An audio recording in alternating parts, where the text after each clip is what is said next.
Hey guys, I'm Adam. Welcome to the Vintage Sanctuary. So I want to do three things today. Got this package, cut it off, but have not looked inside.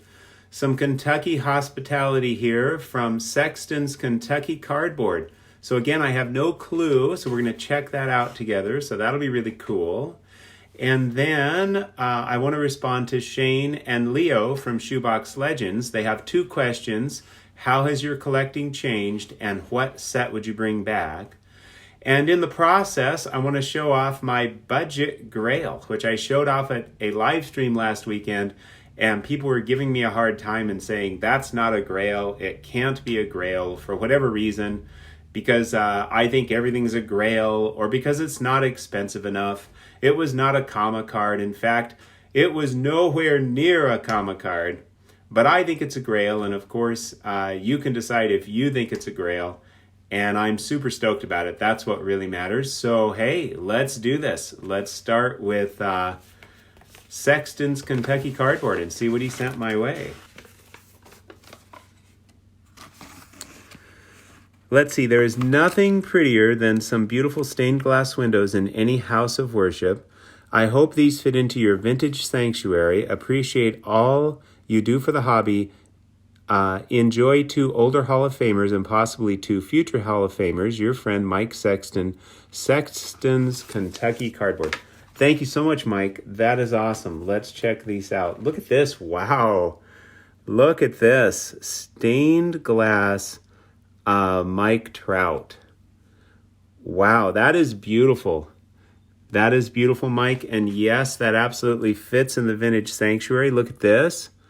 Stained glass George Kell. This is my first George Kell now. That is truly sweet. And we've got more. We've got stained glass Juan Soto. These are just beautiful. And we've got stained glass Robin Roberts. Yeah, this is my first card for each of these four players. And Robin Roberts is somebody I've been looking to pick up too. So Mike, thank you so much. That is just really awesome. These cards are really sweet. And yes, they go perfectly in the vintage sanctuary. Awesome, thank you. All right, so I'm going to set these aside for now. And how has my collecting changed? Well, Shane, at first, the cards had to be really sharp. I did not care about centering so much. And notice this bad boy. This was my first big purchase. This thing is mega sharp and sweet, but yet, obviously, the centering is pretty nice in the back. Well, I guess it's off center on the back too. The centering is not so great, but that didn't bother me at all.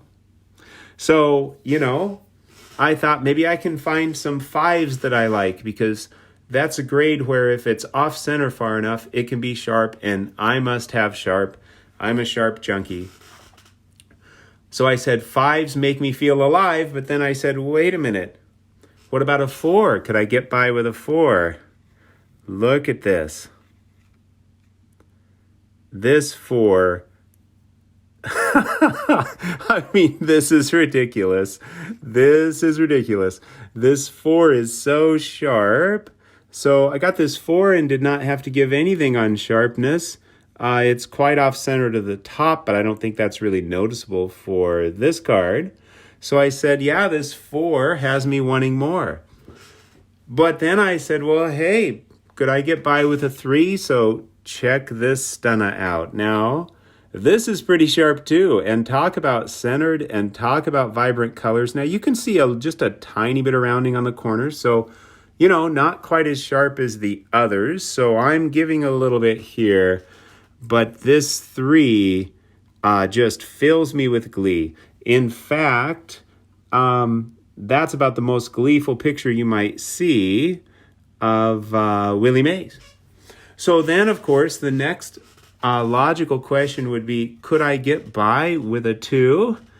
And I picked this beauty up not that terribly long ago. I have showed it before. Now, it's got a little bit more, corner wear, and you can see a little bit of a change in the color there on the corners, but the image, the registration, the color, This 2 is just outrageous. So I said, yeah, that 2 will more than do. And then that brings us to my budget Grail. It's a 1. I got it recently. And I said to myself, this 1 might be the most fun. Let's start by checking out the back of it. It's the 49 Bowman Stan Musial. And the reason it's a 1, primarily, I believe, is because with a fountain pen, probably somewhere between, late 1950 to mid 1951, are some of Stan Musial's 1950 stats. His batting average, his home run total of 28, and his RBI total of 29. Check out the front of this beauty. So yes, we have a little more corner wear, but wow, the colors, the registration, the centering's pretty sweet as well. And I was a little concerned that writing might bother me, might bug me, but it turns out I think it kind of enhances the card. So, hey, a 1 might just be the most fun. But then the question becomes, can I go even lower? How low can you go? Well, you guys probably know I'm not afraid to show cards multiple times. So check this out. A PSA 0, as some people call it. The 52 Topps Willie Mays. I don't care about the off-center. What I care about is the color, the registration, the quality of the image, just off the charts, gorgeous. So, an A might just be the way to get a Grail card at a budget price.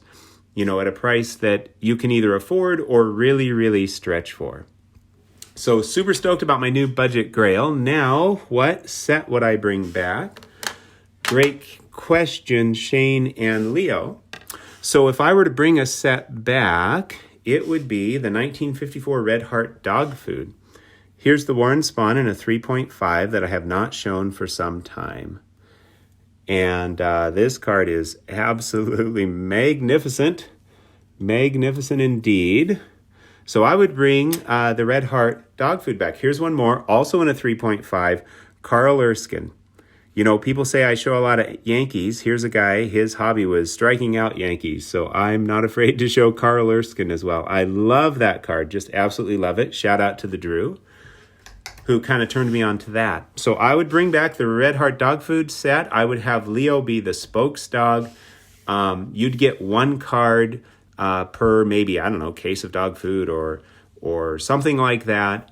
And I wouldn't have a lot of inserts in it. Maybe just maybe a paw print of Leo, and a picture of Leo. That would be like a special insert card. But other than that, just the basic set.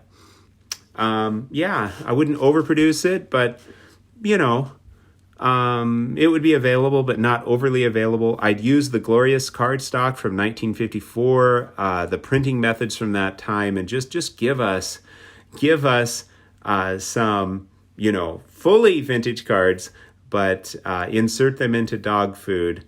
How many people love food issues, for cards? I mean, those are just some of the most endearing cards of all time.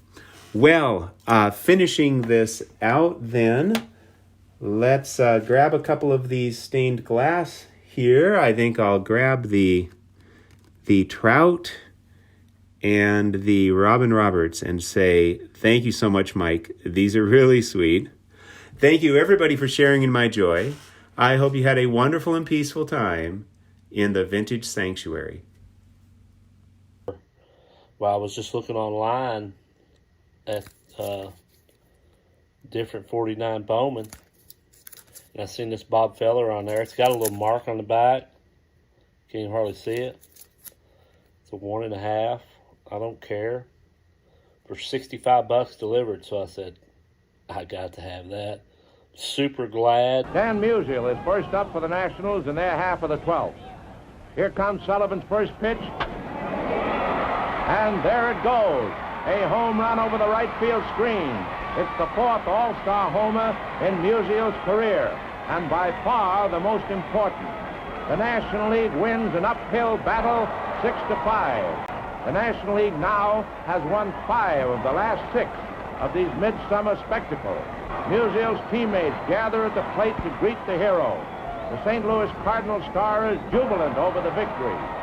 And 45,314 spectators have seen a never-to-be-forgotten long afternoon of baseball. Shoebox Legends here. Thanks for joining me today with official assistant to the channel, Leo, the French Bulldog. We are back with another installment of Rippin' with Leo today.